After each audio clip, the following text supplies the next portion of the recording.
So good. Welcome to the thing. I wanted to find out about your hand, and so welcome very much and everything. And in the audience, welcome. Welcome very much to Conversation. A pleasure to welcome to the program Trish St. Hill, and she's the author. I have a little thing we might be able to show. She's the author of a very interesting book called Beneath the Golden Mangold Tree. I'll hold it up. Maybe you can take a quick look at this. And so this is the dust cover of that.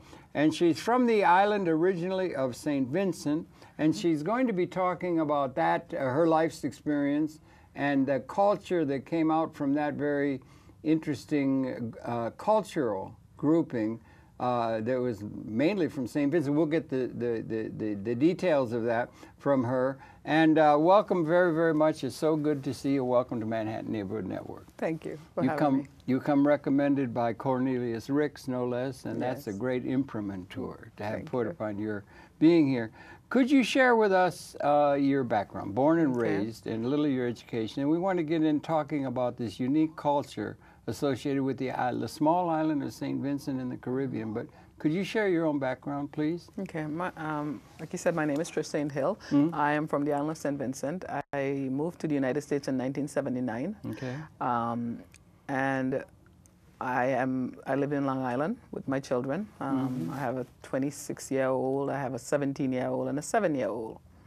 And I work as an IT supervisor for a major law firm, and I also write. So I go to work, and I usually have a kind of high-pressure job where, you know, you got to get things fixed and things are breaking down. And at the end of the day, this is my make-believe world where I come home and I write, and that's how I kind of balance my life. That's good. And you came from St. Vincent then in 1979, right? You came here. Do you remember where you were born there in St. Vincent? I was born in St. And Vincent. maybe introduce the audience a little bit to this island. It's down near Trinidad, sort of in the Caribbean. It is an island. It is what I should say, country, because it is the mother country of the Garifuna people, and I'll talk a little bit more about who they are. Absolutely. But it also is the mother country for several smaller islands that are jutting to the south of the island. So the island has 8 other islands that are inhabited. Grenadines? So it is a country. It is called St. Vincent and the Grenadines. That is the actual name. Or the Windward Islands? It's part of the Windward Islands. Yes, and the 4 Windward Islands are Dominica, St. Lucia, St. Vincent, and Grenada. Most people have heard of Grenada.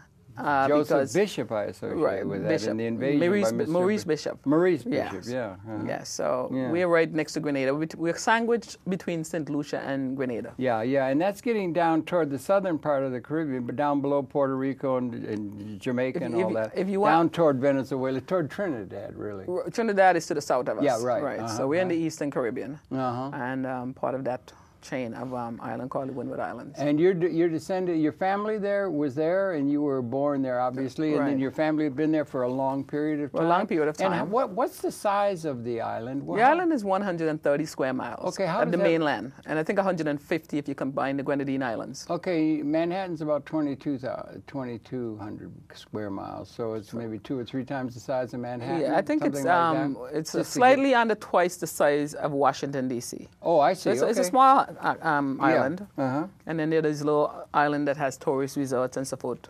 They're called the Grenadine Islands. I've seen some pictures of it from National Geographic, and so it's too bad it's such an ugly place that there's nothing very nice. I'm making a joke. No, I know you are, because you cannot talk like that about my beautiful gem of the Caribbean. I know. So I know you're joking. It really and truly is, and the people have been there the people of that island have been there. What's the makeup? It was a British colony for a while, but we want to talk historically also because the roots go way back. Right. The island is predominantly people of African descent. Right. Garifunas.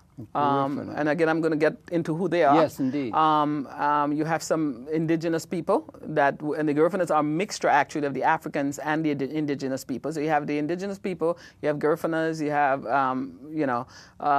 you have some European settlers, and you have East Indians. but the majority of the people are of African descent. How many people live there? Do you happen to know? It's about 107,000 people. 107. There are probably more of us. Small, probably more of us outside of the country. Georgetown is a town?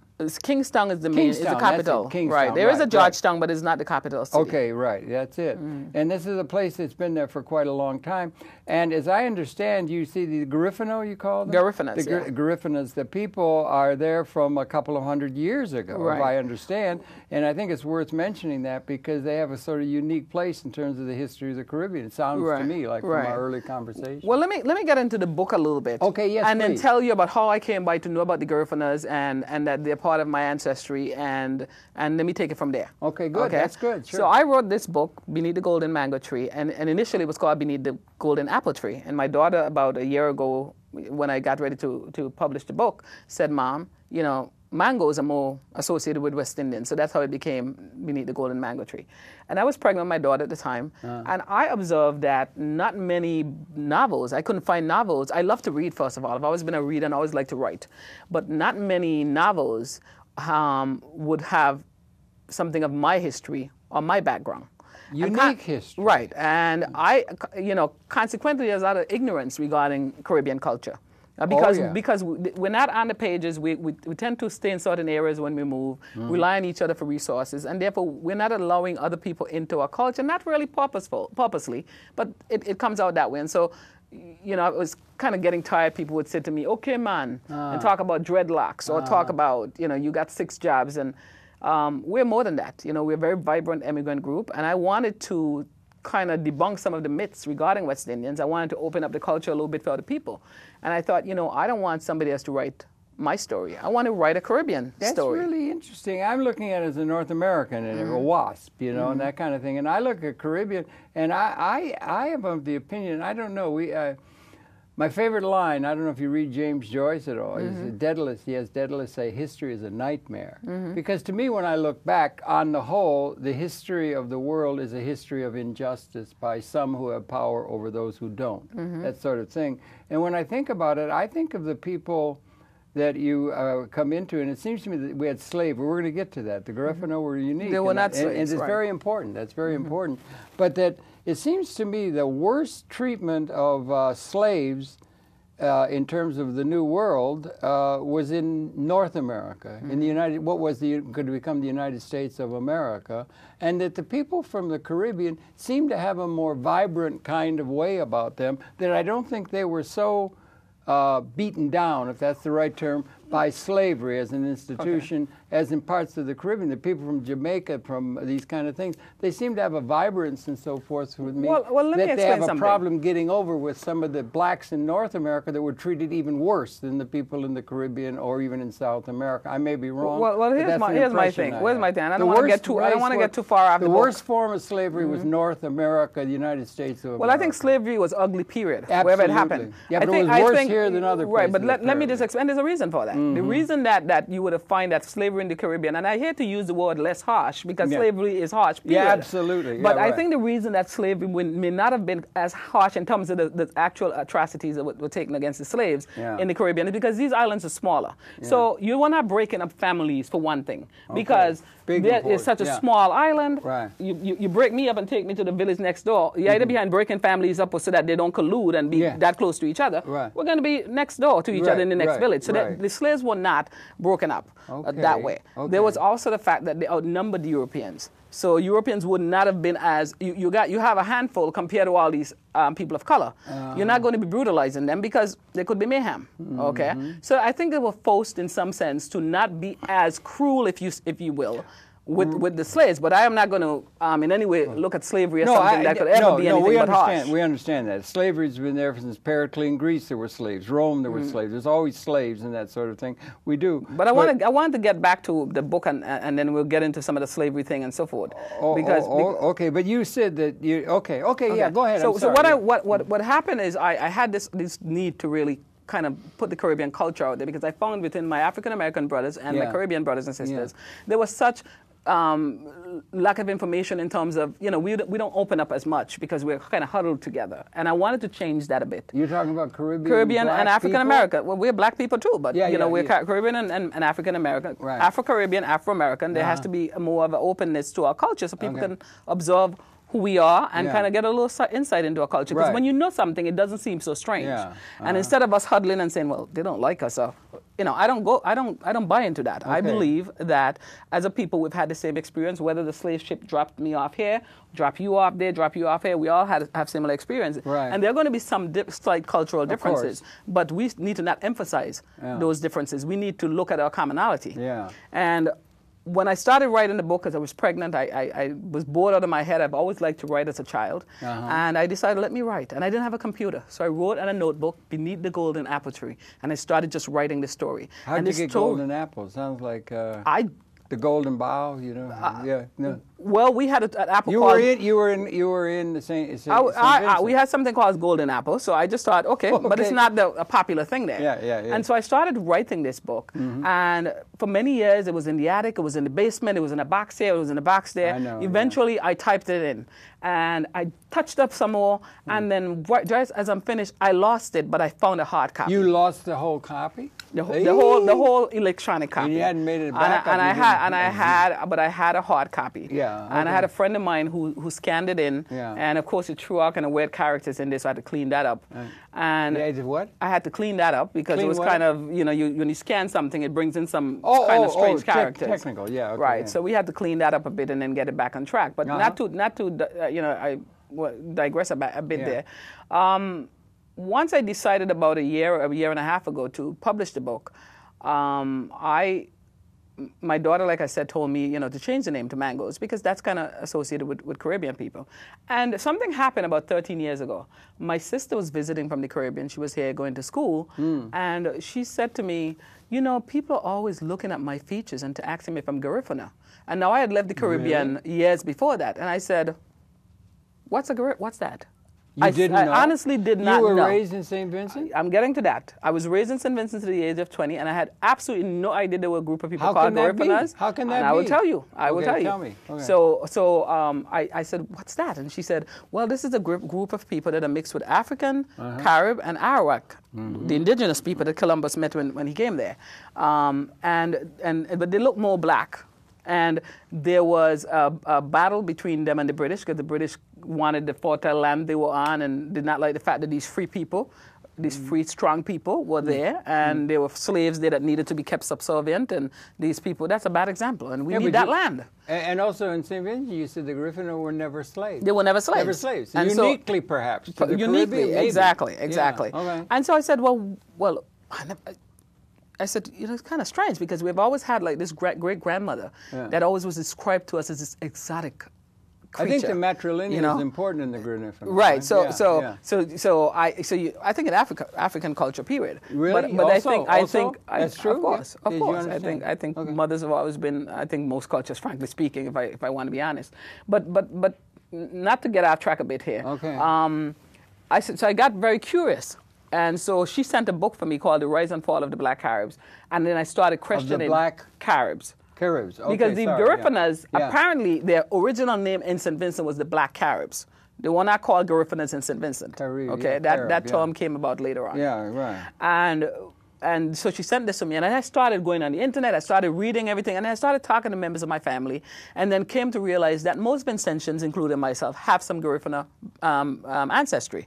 But we did not know about it, and how did we not know about this? First of all, understand where the Garifunas came from. The Garifunas were not slaves; they were never slaves. That's the Garifunas the point you were made. right. That was a very important. That's a very important thing to point out. They were Africans that were captured. So here's a group of people were captured. They were heading to the Caribbean to be made slaves. Where were they heading to? Do we know? I don't know exactly what island. I would think it's somewhere in that Eastern Caribbean region. Were they being headed there in the terms of having them be headed towards slave camps and other parts? To slavery. They were in the ships, and apparently there were several part different. of the Inner Passage, right? part of the passage from Africa. From Africa, yeah, right, exactly. Right, yeah. And so they were heading there, and what basically happened is they overpowered the ship. There's several they made accounts, a mutiny. Right, there's several accounts of what happened. The only one that makes sense is a mutiny. And basically, these Africans made it ashore onto a small island. The native Indians who had a history of going on a fishing trip on this small island met them, encountered the Africans, brought them back to the mainland of St. Vincent, and those Africans initially joined them as, they would be helping in the community, and eventually became their son-in-laws. And out of that... Wait a minute, that was the Caribbean... Carib/Arawak. And Arawak, what is the difference? Because the Caribs and the Arawaks were already blended at that point. Yeah. And so here comes the African, and then eventually their son-in-laws. 1779? No, with the ship happened about the 1630s, that according to historians. Oh, okay. This with the overturn of the ship, that's 1630s. Right, yeah. And so now this hybrid group of people, right, it was produced, called the Black Caribs, or later the Garifuna. They lived very peacefully with the native Indians until the Europeans again started, the British. At first they were the French, because St. Vincent passed several hands. All right, yeah, by the European power. Yeah, the French, and eventually the British. The French eventually kind of made their peace with the Garifunas and live among them. The British came on side, and now the British is looking at the Garifunas. First of all, we have our slaves, and you look very much like the slaves, but you're free. And we don't like that, because that's a bad example. But also, you got the most fertile land for sugarcane. So there were several treaties signed and broken. There were several battles with the Garifuna, who are very peace-loving people. 1779 was when what was that? That was the British takeover, or no? No, I would tell you what happened. In about 1795, the paramount chief Joseph Chatouillet, he was killed. Right. Yeah. And the people were basically asked to turn themselves in. And there was some misrepresentation about what would happen when they turned themselves in. The Garifuna people. Turned themselves into what? The British. To the British. The British were there. Right. And the British, in 1796, the people were interned at a small island, almost like a piece of rock, basically, in the ocean. No shelter. The Garifunas were interned by the British By the British. And there were about 5,000 of them. And by the time about... Was that the whole of the culture by then? No. That's all there was? No, there was some that had made some... Because I know they start moving out into Belize and other parts of the world. Let me explain what happened. Yeah, please. So they were interned and held, about 5,000 of them on this island. Not all of them were interned. That's why people like me still have that blood in me. Right. But there were some that made deals with this British. Okay, we won't fight, and they let them stay. There's some that hid in the forest and came out later on. And the Garifunas, about half of them, by the time they took them on ships down to Roatan, Honduras, to be exiled, half of them died.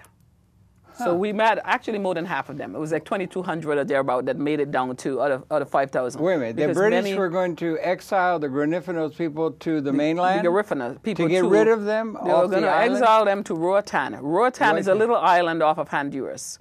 Oh, okay. So many people don't know. A lot of people, English-speaking people, believe that Belize is the only country to have Garifunas. There are much more Garifunas in Honduras. Really? Because that is where they were taken, to Roatan, the small island. Now, why did the British take them to Roatan, and what was the dynamic there? My understanding was that the British owned Roatan at one point. But later on, the Garifuna, a couple of months later, they made it inland Honduras and made some deals with the Spanish. And that's why today, the Garifunas who came from St. Vincent, where had a heavy French alliance, and had French names. I don't know if I agree with that. I don't know why you take on other people's name if you're free. But who made it from there with French-sounding names, now most of them have Spanish-sounding names. Because the French had been there before the English. And they had fought about it, and then, And so they made it down they made it into inland Honduras. And from there, because of fear of political persecution and different things that happened over the years, some of them end up in Belize, some end up in Guatemala, some in Nicaragua. And I think for many years, people didn't even realize there were Garifunas in Nicaragua, even people in that region. Yeah. But this story is something I'm wondering right now at this point, and we're going to get into it. It's really interesting and everything like that. And the one thing I want to know right now, you've written a book, and does it talk about this in your book, or is it all personal, family stuff? Do you talk about? My book is a historic fiction, and what I did with the book, because the reason I branched off. Do you go back into the history at all? The Garifuna people, yes. Yes, the reason that I explained the Garifunas, the reason that I explained the Garifuna part of it, I want to tell you how the book came to be the way it is.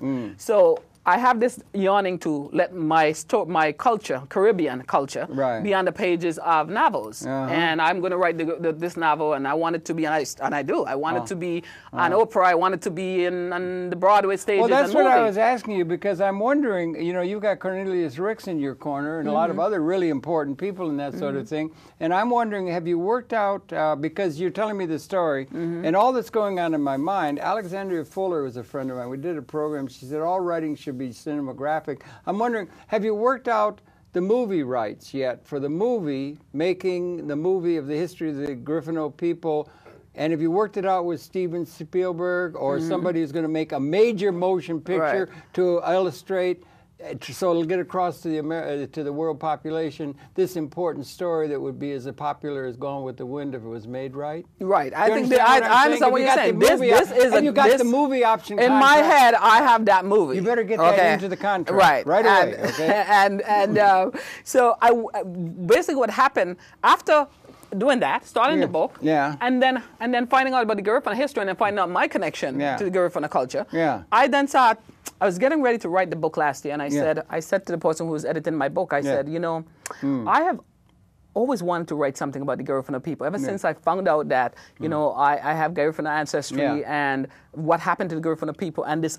Because in the Caribbean, we as an island, we are one of the few islands that consider we a true mother country. And we're very unique in our history with our Garifuna folks. Absolutely. So I thought... all those years and you weren't a slave. Exactly. You were probably the only people in the world that weren't in one way or another economic slavery, but you weren't the only ones that weren't slaves. I mean, in a world of slavery, So there are the belief that there were black people here too before slavery that weren't slaves, but the Garifuna are unique. Then their history and sadly enough, their experience, the past experience, is very unique. And they what did happened a mutiny? To them. They took over that boat? That's what we believe happened. You need Errol Flynn. That's what we believe happened. So I said, you know, I wish I could write about the Garifuna people. And the person who was editing my book said to me, why don't you do it in one? And I said, how do I do it in one? And he said, well, you know, you could make the main character a Garifuna girl. All right, So that's what Felicia came in. Felicia is the main character in the book. Protagonist. Okay, she is my protagonist, and she became a Garifuna. And through Felicia's story, I am doing two things simultaneously. I am I'm teaching people about the Caribbean culture and the similarities with African Americans and Caribbean people. I had issues in the book that I address and talk about the fact that, you know, African Americans have paved the way for many of us to have the opportunities that we have in this country, and that we as a people need to look at our common thread between us, and not so much the differences. We look at those because I don't like when people would say for me, for instance, but you're not black, you're Caribbean. I'm only from the Caribbean. I'm not. That doesn't make me not black. I am a black woman. I'm very proud to be a black woman. I'm also very proud to have my Garifuna blood in me. I'm very proud of that. So I think most of the richness I don't like to. I think most of the richness of the American culture is coming from the black and Caribbean peoples, and if it wasn't for them, we'd all be dancing the minuet.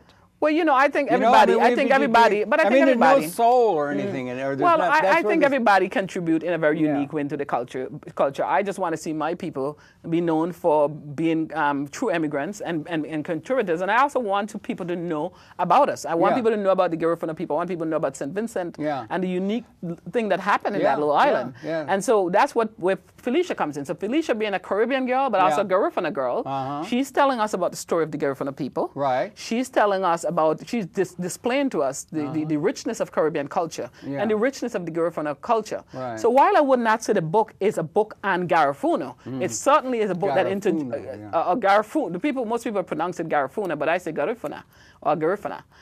So it certainly introduces us to the Garifuna people and give us that rich history and unique history of a people, black people that were not slaves, who fought for freedom, who were very strong. Who made a mutiny on the boat across the Inner Passage? Is that the case? Well, I'll tell you the truth. Is that lost in the mists of history? It's just a conjecture, or is that known? Let me tell you what. That they made a mutiny of a slave ship coming across on the Inner Passage, took over the thing and went let me explain three scenarios that we have. I hope that's the case. Well, we think that is the most likely scenario, but there are three scenarios. So one scenario is that the slaves were shackled and the ship went down and they swam ashore. They would have been shackled, they would have drowned. So that scenario went out the end. And the next one was that the Carib Indians had misled run the boat aground by giving them missed signals. And then freed the Africans. That one is possible, but the one that seems more possible What's the one that seems most legitimate and correct in terms The of one scholarship? of mutiny, because it is said that the Carib Indians came and met the Africans on this little island a year later, sometime during the year after they had fled ashore, and rescued them. So if the Caribs had run the ship ashore and freed the Africans would have gone back to the mainland with the Caribs. Okay, they would not have been on a little island for months waiting to be rescued. That would have been down on Venezuela or something. No, this is a place called Bequia. It's a small island, one of the little Grenadine Islands. That's not the mainland. The mainland no, is the mainland Venezuela. No, we're talking St. Vincent. St. Vincent. St. Vincent is the main island. Yeah. And there are little sister islands called Bequia, Union Island, Canawan, Mustique, Myro. And they don't relate to the mainland of South America and everything. No, this is different. This is quite different. We are a country Caribbean. by ourselves, right? All right. And did St. Vincent have a representative in the UN? Are they one of? Are they yes, recognized? They yes, do. They do. Okay. Yes. We have a representative. Have you been in touch with them and Oh everything? yes, I know him. I know him pretty well. I would think so because it's not that large a culture. It's right? a small island. We don't know everyone there, but we certainly. But you're one of the 195 countries of the United Nations is St. Vincent. St. Vincent, yes. Okay. Yes. This yes. is really we have a representative. Yes. Oh, that's really interesting. We're not that tiny that we don't have a representative. That's right, yes. and you got this unique cultural background. Right. And everything. Do you happen to know where in the historical, again, the research? There must be people doing research in serious scholarship and everything. What part of Africa those people that were on that slave ship that made that mutiny might have been from? Was it from Yoruba? Was it Igbo? Was it West Africa, East Africa? I heard that it was West Africa. That's what I heard. Have you done research? Or I've done some research. I'm not. No. Let me just say, I'm not a historian. A little license with the facts, right? That's all right. No. Let me just explain something. I'm not a historian. I'm a writer, and in my writing, I research different. I speak to different people within the Garifuna culture. Yeah. I do a lot of reading, but I would by no way say that everything that I'm a historian or everything I say is written in the Bible. You don't have everything absolutely truth.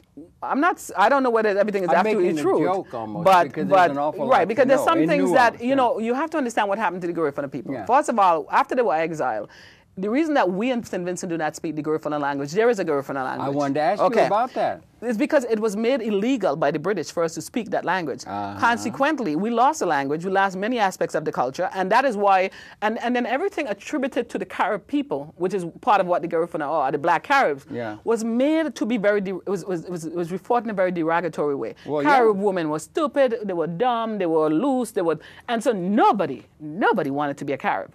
You were not going to be a Carib. So through the centuries, many people, including my ancestors, would not have been telling anybody that they have Carib blood, and that is why people like me would have come up and not know anything that I have a drop of Carib in me, or even a pinch of it in me. I would not have known that because it was not something you embraced. It was not something that you were going to be proud of. Huh. So we lost our language, we lost many facets of our culture.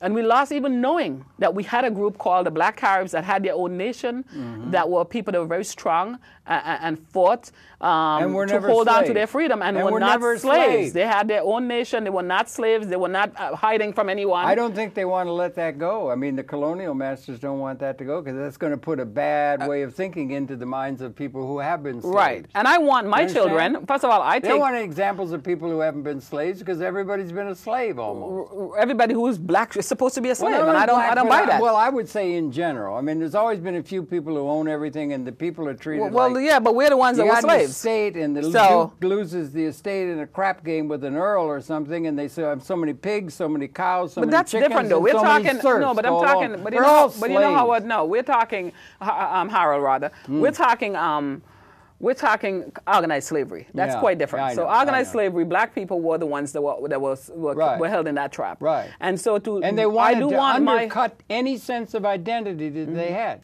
That's terrible. They're just systematically cutting any names, any culture, anything. Well, yes, that's how you keep a people subdued. That's how you keep a people subdued. And so they don't have a sense of identity. But the Garifuna people, they're an example, in my opinion, Harold, of the spirit of the African. Thank you. When they have not been subdued by slavery. Thank you. Do you realize how subversive that is?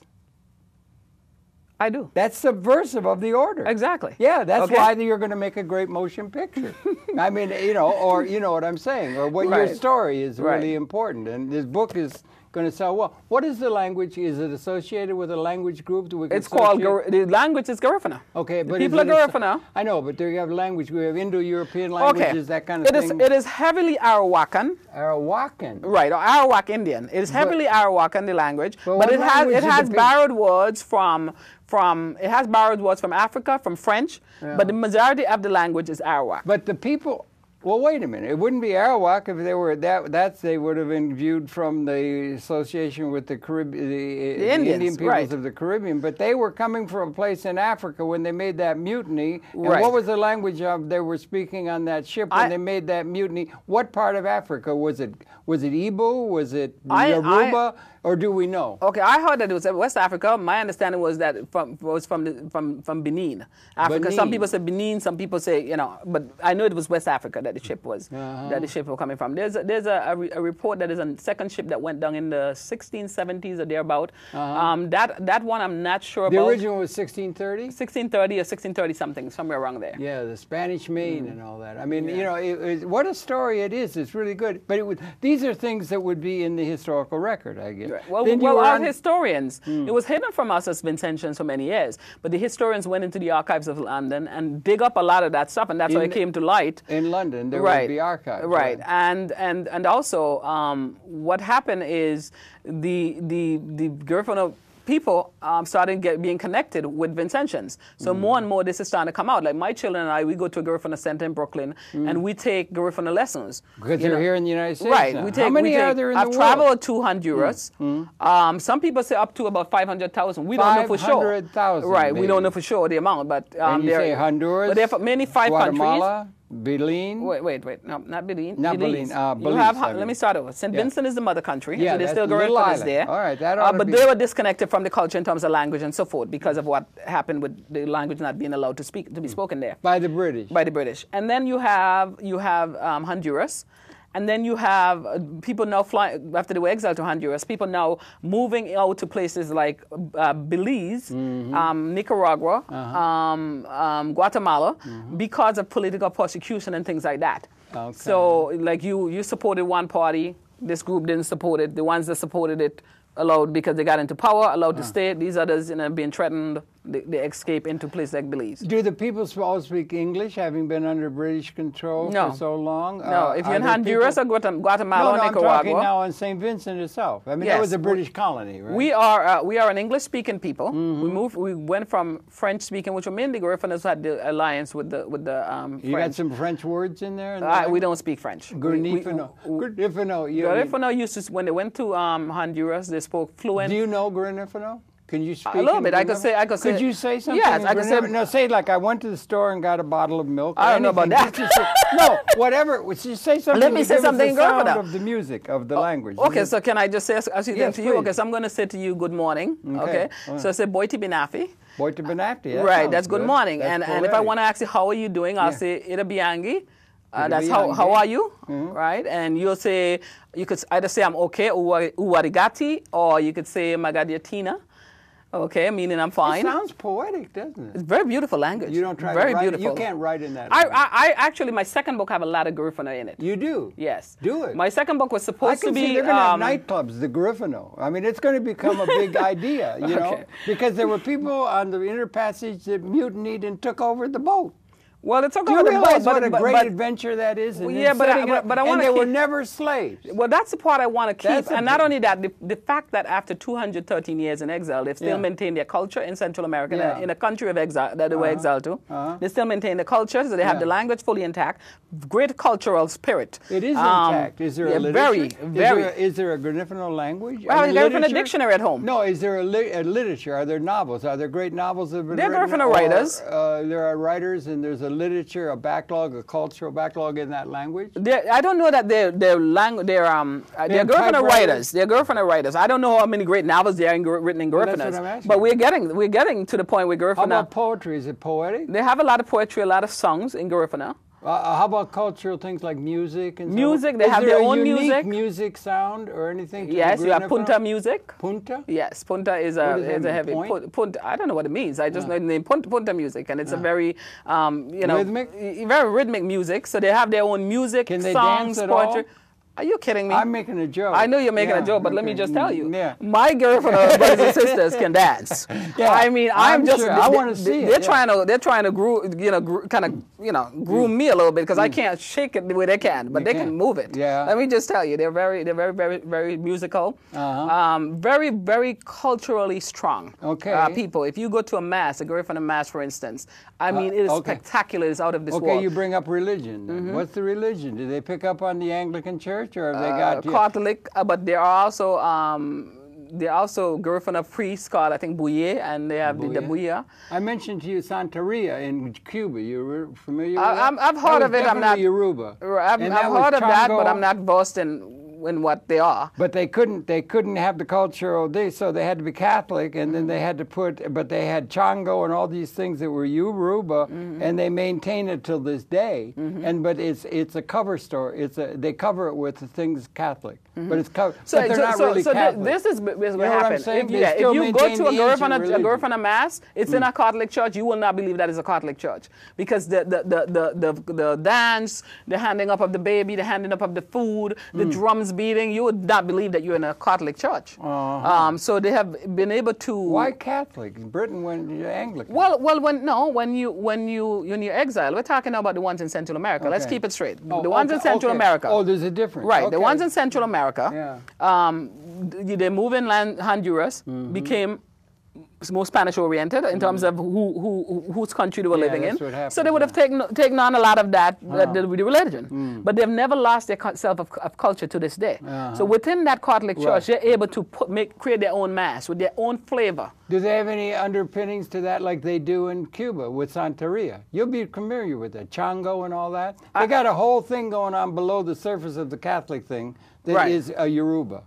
Right. So I think with Garifuna, it's similar in the sense that they maintain some of the African traditions and kind of incorporate it with Catholicism. Okay. So not to get too off track here, Harold. I don't want to. Don't forget the book. We want to let you know about the book. Yeah. Actually, there is my children are part of a Garifuna group called Jele. Was that a music group? That's a Garifuna music group with James Lovell and Alex Colon, who's a gentleman, one of the gentlemen who is here today in the audience. Yes. Yeah, nice guy. He was very nice enough to drive me here. What does he play? He's a musician. He plays the drum. Mr. Lovell plays just about any instrument you can think about. My children take Garifuna classes as well as music classes with him. The language. The language and the music. Okay. And they're having a big, matter of fact, Harold, you should come. They're having a big place where they're gonna concert. have some food? You're going to have, I don't know if we're going to have food, but you will be entertained. Okay. Okay, let me get this out. Okay. So my children are going to in the JLA group, and they are going to be at the Combo Theater at LIU, Long Island University, on November 19th at 6 p.m. That's JLA. That's a Friday. 6 p.m. at the Combo Theater, LIU, or Long Island University. And that is, there's going to be a show to remember. Okay, so if you want to see what true Garifuna is about, you come to that show and you will be entertained. You're going to send me a link with all the information about that? I'm going to send you a link with all the information. I'm going to put it on the notice that I'm going to send out with this program so people will know how to get there. Right. Then I would go. It's at Long Island University in the Combo Theater. You take a train November out 19th at 6 p.m. You take a train out, if you're not driving, you take a train out of Penn Central to get there? I have no clue when it comes to getting around. I live on my GPS, but I will send you that information. I know it is Long Island University at Combo Theater. And November 19th at 6 p.m. It's going to be Garifuna night. Garifuna is called Yurume, a celebration. Yurume, what does that mean? mean? Is the Garifuna name for St. Vincent. That is? Yes, they have their own name for St. Vincent. We have our own colors, yellow, black, and white. The yellow is for the Native Indians, the black for the African in us, and the white, we are peace-loving people. We're just a peace-loving people that are strong. But we're peaceful people. Yeah, and you got this rich history and so forth, and you got this protagonist. Does it go around forgive me, beneath the golden mango tree? We were working on that for a long time. You have a protagonist. Years, yes. And then, like, we had Felicia. We had, like, what was her name? Scarlett O'Hara in Gone with the Wind. We had a family around which it showed a whole picture of what was going on in the South. You have that like that too? Well, I wouldn't say family. Is it built around? It's built around a family. Felicia and her family, and her roots, and by having her be a girl from a Caribbean girl, we're doing two things. Like I said, simultaneously, we're delving into Caribbean culture. We're delving into Garifuna culture, her Garifuna-ness, that she's coming here very much like me and finding out.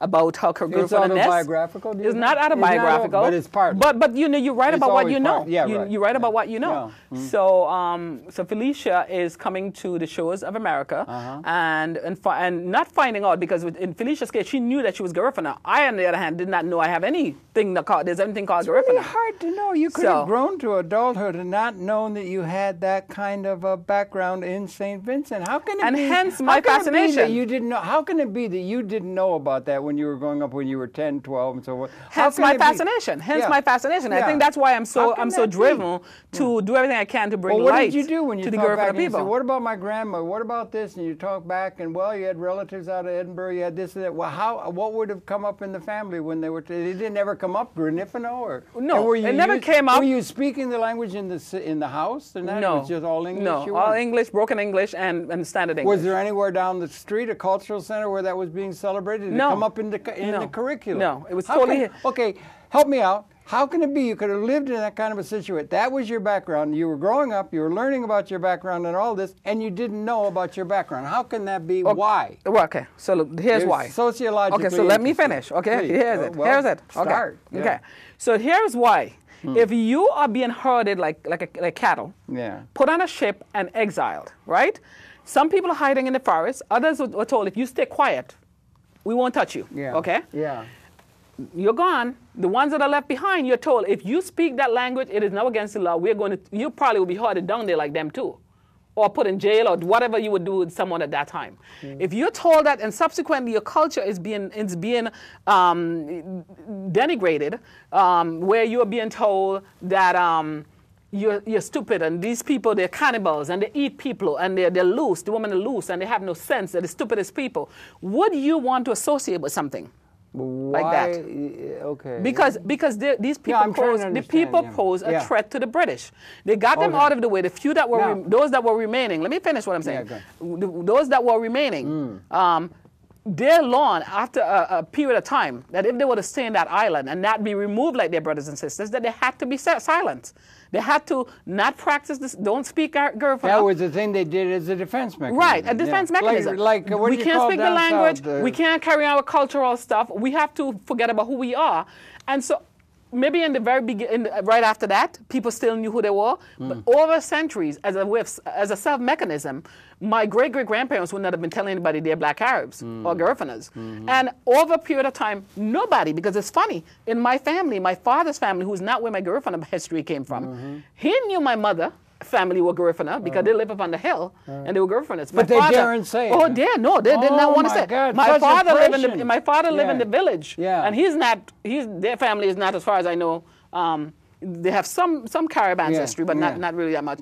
But he knew your mother, they're black Arabs, you know. But my mother and her family, they would not have, her grandmother and great-grandparents would not have wanted anybody to know. And now there is this flowering of the culture and celebrating the culture rather than putting it under a bushel basket. Right. Now we know it, and now Vincentians are starting to embrace it, and I accompanied. Wonderful. I accompanied Mr. Lovell and Mr. Cologne up to Thousand Island, where Vincentians have a big celebration every year.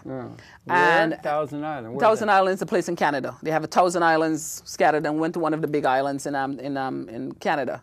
There's a place called Thousand Island. Yeah, but where, near Quebec or where? Up in, you don't know. You've not been. I've just been there once, and I have no, if you ask me, I just know. You don't remember where you were? I know I was in Thousand Island. If you ask me how to get there, I have no clue. I got in the bus and I got there.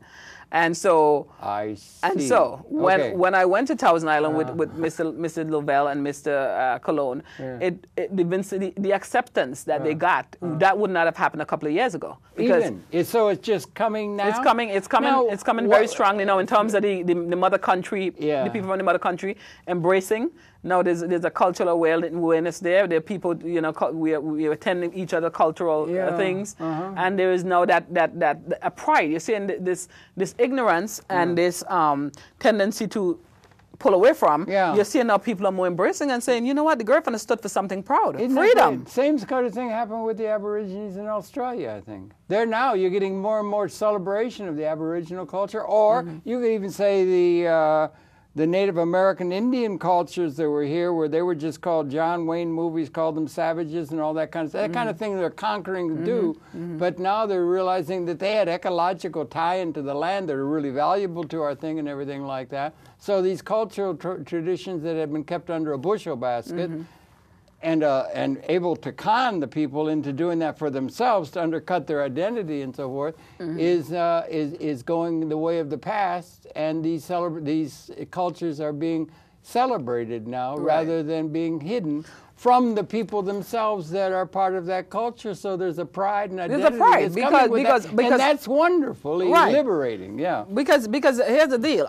If you said to me, you know, you're a Carib, and Caribs are stupid, and they're ignorant, and they're cannibals, and they eat people, I don't want to be a Carib because I'm it's not associated with anything. But if you knew you had free black people that were proud, you know, we're hybrid people, we're proud.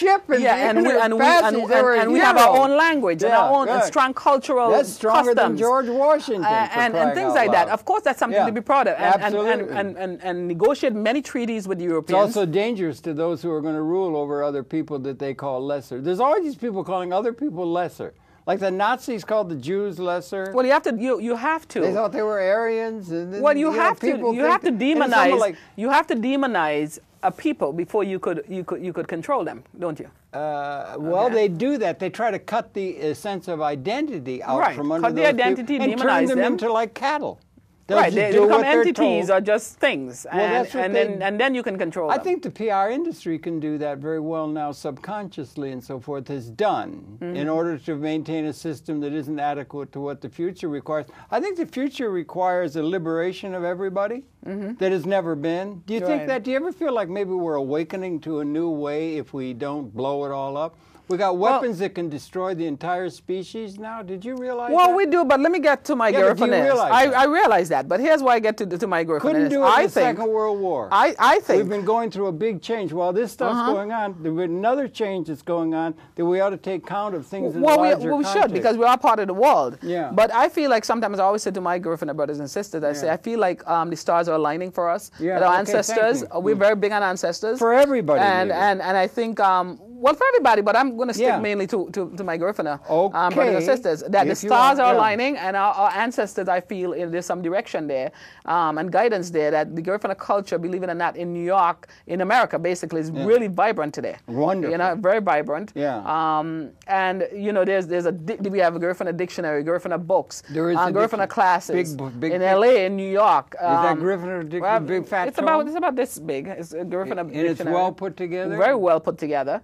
And there's scholarship behind that, Okay. And so we have, the culture is now becoming very well known. People that a few years ago would not have known anything, if they would have said something like I did 13 years ago.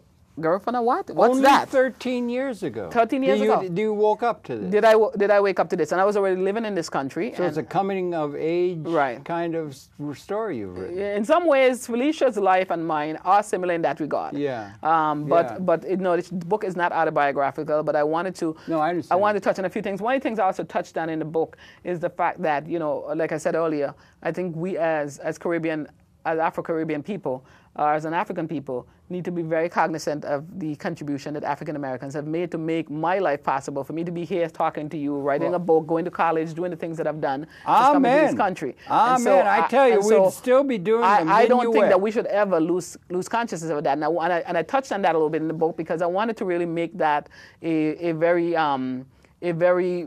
essential part of my effort to reach out to my brothers and sisters. Right. Not only that, but it's also characteristic of the whole human condition. It is. That we're understanding that there are roots to a situation that are very, very valuable and so forth, and shouldn't be knocked down for some sort of a quasi-stupid kind of I'm better than them kind of thing that's been all too characteristic of the human society, because, in fact, we are all human beings. We're all part of a system. And if we treat each other decently, and we haven't. We haven't. That's unfortunate. That's becoming too human to be inhuman. Yeah. But My second book, by the way, is Oh, called you got Beyond. another I have coming another out? one, which is a sequel to this book, and it's called Beyond the Mango Shade. That book was supposed to be out in October, but I broke my arm. Oh, I'm and sorry. I've been What in happened? therapy. I'm sorry. I fell Yeah, at I the see you're airport, really and I really banged my hand up, so I'm in therapy now, which is just as painful as the injury sometimes. Oh, really? So I've been in Sorry. therapy, so I've had to put that. But I'll get over it. Is it coming along? It's coming along. It's starting to heal, so I'm trying to do some therapy, and I'm thinking this book, Beyond the Mango Shade, should be out in January instead, somewhere around January, February. That's already because at I had the to publishers and stuff? No. We didn't get that far, but I have to kind of hold things. I can't type. I can't, Yeah, I all know. of that. Yeah. So, also, I want to just touch on two events that I have coming up. One of them is at Macari's. What's Macari? Macari is a boutique in Harlem. Okay. It's on November 6th at 3 p.m. We set this up months ago. It's supposed to be a book signing, but since I broke my hand, we have to call it a book stamping. Book stamping. Right. I can't. Can you do it with your left hand? No. Yes. Well, that if somebody hold the book for me, I could stamp. But that's about that. I'm sorry, it's coming along okay, I hope. And then I have one. It is coming along. Like I said, I'm in therapy 3 days a week, and hopefully this will be Good better. for I have you. another Do book what signing. they tell you. Stay with what they tell you. Be patient. That's what I'm trying to do. I'm trying to be patient. Patient. Yeah. That is why my family, Alex and people like that, they take me around so that when I have to go somewhere, I don't have to, try to drive, a distance with my left hand. Give yourself a chance. Another function that I have coming up is at the Harlem Branch Library on 124th Street. 124, yeah. And that is Marcus Garvey Park. Yeah, right. Yeah. And that is on the 20th of November. Hopefully, if I behave myself, this hand will be healed, and I could do I could probably do a signing there if everything keep going well. So I'm listening to them. Yeah. So that's on the 20th, and that's at 1 p.m. at the Harlem Branch Library across from Marcus Garvey. You got to send me information on that. What I'll be able to do is put on a little note I'm going to send out to people to accompany this program. We'll let them know that. You or Cornelius. Cornelius, right. Who can help me do that and everything like that. It's so interesting and everything like that. I don't know where quite to begin because St. Vincent's, I suppose it has a lot of tourism. And so it's what's happened as the English stamp, like here in the United States we have common law. We got a lot of things we got from the British. Does the same thing happen there? We still have the same How thing long were they there as and was their stamp on the land powerful? And you've got the language and so forth, but common law and some of the other traditions of England and that kind of thing, or Great Britain. Okay. You know what I'm saying? Okay. The stamp is some of the stamp is still there. Yeah. This is another thing that's very powerful about the Garifuna people. Because of the Garifuna people, St. Vincent was one of the later islands to be colonized. By the British. Some 100 and something years, I think like 130, 150 years, somewhere around between that. Maybe an afterthought. Right. Yeah. They were not colonized until much later than most Caribbean countries because of the Garifuna. This is they why they posed a problem. Well, what was there when there was a battle going on? Because in Africa they say when the elephants fight, the grass gets hurt, the big guys are fighting and everything, and so you had a fight between the French and the British, and there were people there, and the British and they're fighting. We're going to control these people. I'm going, and then the British. No, what really happened in St. Vincent is this: the French force came in, and they were not able to overpower the Garifunas. Yeah. So the French became more like. I don't want to say alliance in the sense I think they had their own agenda, but they more lived around the Garifunas and were not trying to enslave them at that point, okay? Because they recognized blended in. Right. The British then came in, and their thing was to, if we can't get your land away from you, we want you out. Okay, we want you out because we need the British. Now, the French and the British, the belief is, between many historians, is that the French stood on the side and were hoping that the Garifunas and the British would basically kill each other, and then they would probably end up the winners. So I don't think there were ever any friends of the Garifunas, but they at least were not coming in with this attitude of, I'm going to exile you and I want to Soviet take your land. The British did. The British did eventually do that. So there's bad feeling among the Garifuna toward Mother England? Well, I think a lot of people have, issues with colonial powers. It's very interesting because I think the Aboriginal people of Africa had a different feeling against about Mother England. They used to call it the settlers. They were all prisoners. They were sent out to Australia early, but they would always talk about older Australians would talk about Britain as home. They'd say home. You don't have that feeling of home for London and that kind of thing, like You know, I think the Aboriginal people of Australia probably don't feel that way, but the British who were there. I don't think we're sitting there saying home to England. You don't have that feeling. We have a sense good like old. You don't sing "Hail to the Queen." No. They'll always be in England. No, you don't. No, I mean there were times when that happened in my childhood. I don't think today you would see anyone in my country. In your childhood, there would. In my childhood, I remember.